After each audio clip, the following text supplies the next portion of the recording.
रीट की जो भी विद्यार्थी तैयारी कर रहे हैं, उम्मीद करता हूँ सभी की तैयारी बहुत ही बढ़िया चल रही होगी। सभी अपने जोर शोर से, जो भी अपने सोर्सेज हैं कोचिंग वगैरह से, अपनी तैयारी कर रहे होंगे। ठीक है, अब बारी आती है किसकी? थर्ड ग्रेड की। क्योंकि जब रीट का एग्ज़ाम देते हैं, रीट का फॉर्म भरते हैं, फॉर्म भरने चालू हो गए हैं, फॉर्म भर भी दिया होगा लगभग आधे बच्चों ने, तो कुछ कुछ के दिमाग में तो ये आता है कि यार सरकार ने एक तो 50% आरक्षण कर दिया है। ठीक है, उसके बाद में हमारा नंबर, मतलब थोड़ी हंसी आती है ये सुन करके। ठीक है, भी थोड़ा सा तो मुश्किल हो ही गया है सिलेक्शन लेना। और फिर एक ट्वीट आता है कि आगामी जो थर्ड ग्रेड की वैकेंसी है, उस पर जो अधिसूचना जारी हुई है या जो वित्तीय स्वीकृति मिली है, वो कितने पदों पर मिली है? मात्र 7,000 पदों पर मिली है। अब ये एक और नई समस्या। एक तो हमसे सर्दी के अंदर रीट की तैयारी नहीं हो रही, ठीक है, और ऊपर से ये वैकेंसीज का खतरा मंडरा रहा है। क्योंकि 7,000 वैकेंसी आएंगी तो मान लो लेवल 1 की, मतलब 2 से 3,000 वैकेंसीज तो कम से कम आए ही आएंगी। 3,000 वैकेंसी आएंगी तो उसमें 1,500 फिर लड़कियों की। हमारे खाते में कितनी आई? 3,000। 3,000 पर फिर आपको पता है, कोई विधवा आरक्षण, कोई तलाकशुदा का, कोई अपाहिज का, कोई विकलांग का, कोई फौजी कोटेकार, इस तरीके के आरक्षण करके मतलब ये वैकेंसियाँ उन्हीं में सल्ट जाएंगी।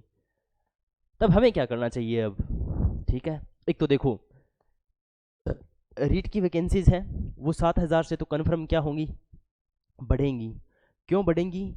क्योंकि अभी डीपीसी का होना बाकी है। अभी सेकंड ग्रेड की डीपीसी हुई है फर्स्ट ग्रेड के अंदर। थर्ड ग्रेड की डीपीसी किस में नहीं हुई है? सेकंड ग्रेड में नहीं हुई है। तो एक तो वो डीपीसी होंगी। दूसरा, स्कूल है वो बढ़ गए हैं। ठीक है, स्कूलों के अंदर क्या किया गया है? विस्तार किया गया है, नए स्कूल और सृजन किए गए हैं। तो उन स्कूलों के लिए अध्यापक तो चाहिए भाई। ठीक है, तो इस तरीके से ये वैकेंसीज के पद हैं, वो पद तो बढ़ेंगी। तो अब आपको क्या करना चाहिए भाई? पद तो बढ़ेंगे। आप ये मत सोचना भाई कि जब ये वैकेंसीज के नंबर बढ़ेंगे तब मैं अपनी तैयारी को बढ़ाऊंगा। नहीं, अपनी तैयारी को फुल रखो। क्योंकि रीट एक मेला है और इस मेले के अंदर बहुत सारे श्रद्धालु भक्त आते हैं और वो कट ऑफ को फुल ऊंची लेकर के जाते हैं। ठीक है, और कुछ तुम्हें पता है, वो दूसरे टाइप के भी लोग आते हैं भाई जो अपना जैक यूज़ करते हैं।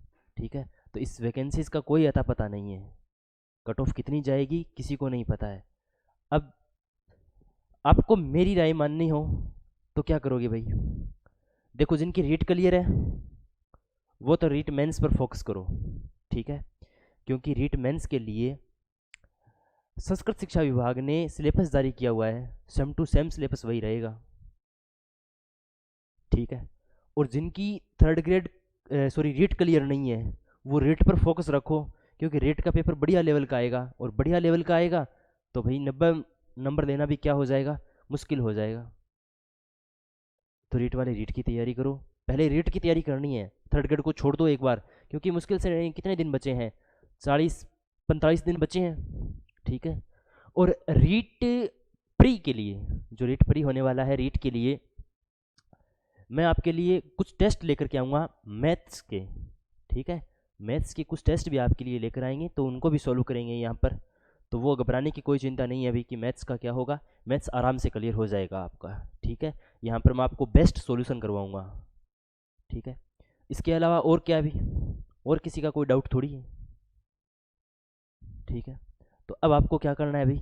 लगातार तैयारी करनी है। सिर्फ इन नंबरों के भरोसे नहीं बैठे रहना है कि इनमें नंबर बढ़ेंगे, इन वैकेंसीज इंक्रीज होंगी तो मैं तैयारी करूँगा। नहीं, आपको सिर्फ फोकस करना है अपनी तैयारी पर।